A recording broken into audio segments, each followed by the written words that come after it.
যোজনা রয়েছে, তাতে কিন্তু পরিবারের সবার জন্যই আমরা চিকিৎসা পাবো।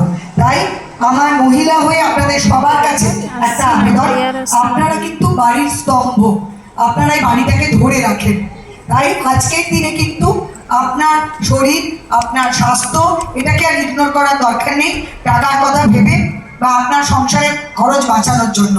এখন যেহেতু সরকারি খরচে আপনারা সবাই চিকিৎসা পাবেন, তাই মহিলাদেরকে বলবো আপনাদের প্রত্যেকে ছোট ছোট সমস্যাতে আপনাদের শরীরকে যত্ন নিন এবং চিকিৎসা করার কোনো কিছু ইগনোর করবেন না।